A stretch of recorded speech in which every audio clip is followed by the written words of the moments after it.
Hi, this is Lisa Rangel with Chameleon Resumes, the premier executive resume writing company. Thank you so much for joining me today. Today we're going to talk about three resume writing actions to take when you're unsure what you want to do next. You know, it's really easy for me to sit here and a bunch of other resume writing experts to pontificate about why you need a resume and, how to write one. But often I get back a reply that says, well, what if you're not sure what you want to do? I'm not really sure what I want to do next. How am I supposed to write a resume when I don't necessarily know what to do? Well, you still can write a resume for yourself and have a resume done for you, even if you're unsure what to do. And here's how and here's why. So I'm going to give you three actions that you can do, but before I give you how, I want to give you why you should still have a resume ready for yourself. So in the Chameleon world, we call this the exploratory resume. And even if you're unsure what you want to do, you still want to have a resume that is modern, contemporary, showcasing your achievements, ready to go, so you can you can have a document that can help you facilitate these conversations, basically exploratory interviews. They're also called informational interviews. You still need to be able to market yourself effectively and represent yourself accordingly in order for these exploratory conversations to take place. So, you don't want to send an old resume simply because you're unsure of what you want to do next. Or, you don't want to send something that's dated in its format, because then that's going to reinforce, not only do you not know what you want to do, now you're even using dated materials. So, have progressive, modern, contemporary materials that represent yourself, both, your resume as well as your profile and other, online accounts that you may have based on what you do in your profession and your industry. But, so stay progressive in your presentation, and then here are three actions that you can take to make sure you're still moving forward, even if you're unsure what to do. So the first thing is to make your goal to find out what you want to do next. Sometimes when people are unsure what they want to do next, they become burdened by it. And, I'm here to tell you, it could be fun to figure out what you want to do. Set goals for having conversations, having exploratory conversations. I wouldn't even use the word interviews in this capacity, but just conversations, people you know, people you don't know. Learn about what people do. Learn about things you don't even know that you don't know. And figure out as you're having these conversations, well, you know what, I would love to do that, or hell no, there's no way I want to do that. So you'll start to figure out what you like, what you don't like, what you are challenged by, what you're bored by, just based on the conversations that you have. And I suggest setting a goal for how many conversations you have in a week, just so you can collect information. So you can start to learn about, again, what you like, what you don't like, what you're challenged by, what you're bored by, what you want to do, what you don't want to do.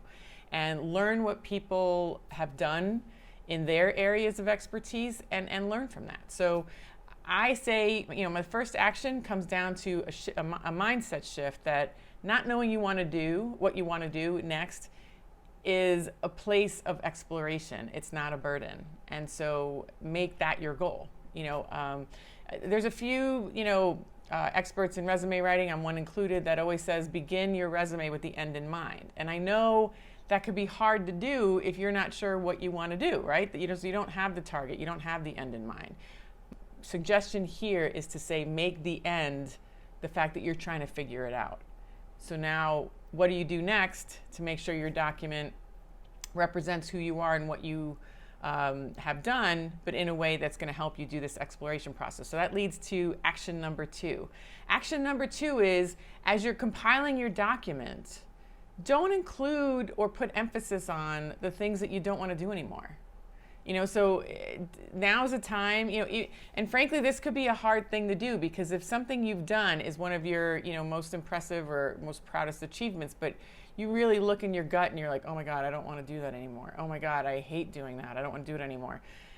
Don't showcase it. and maybe you'll even make the decision not to include it at all, and that's a case-by-case scenario, whether, what you choose to put in, what you choose to leave out, and if you're leaving it in, where you showcase it, how you highlight it or don't highlight it. So, but now is a time, if you're burnt out and you want to do something different, and you don't want to ever do this one thing ever again anymore, no matter how good you are at it, then I say now's the time to consider taking it out of your resume, or at the minimum, putting it in a least prominent position.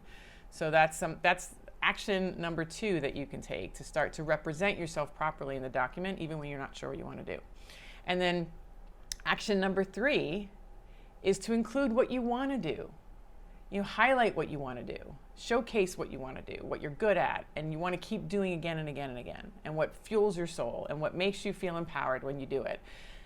Focus on what you want to do, because now if you have downplayed what you don't want to do anymore, or have removed it entirely, and highlight what you do want to do and are good at, then you're going to start attracting the conversations that are going to be around what you want to do. And it's going to make you feel better. And you're going to slowly start to figure out where you can do what you like to do. And then start to formulate your target more specifically in terms of what industries, what profession, what companies you want to do this at that you like to do. And then you can start to have a target list and do all the things. If you've been following me for a while, you know that I'm going to recommend to you that you can start with the end in mind, because you've started to figure out the end. So those are the 3 actions to take when you are unsure what you want to do. 3 resume writing actions that you can take when you're unsure what you want to do, and you're not at a loss. You're not a lost cause because you don't know what you want to do. You can still take action.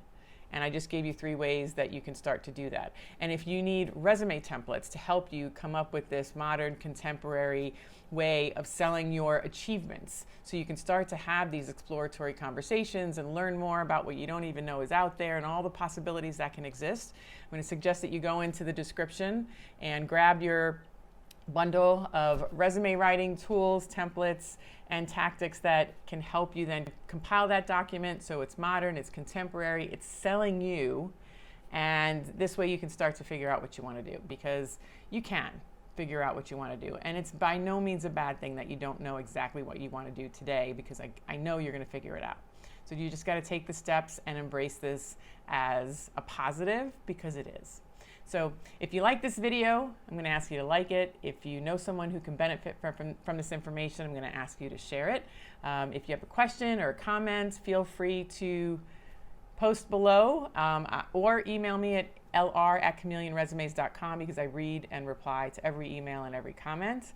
And make sure you subscribe to the channel if you haven't already, so this way you don't miss next week's. So thank you for joining me. Again, go into the description and click on the link to get the copy of your resume templates, tools, and tactics, so this way you can have your resume properly done that you can do for yourself. And I look forward to seeing you next week. Thank you so much for joining me today. Take good care.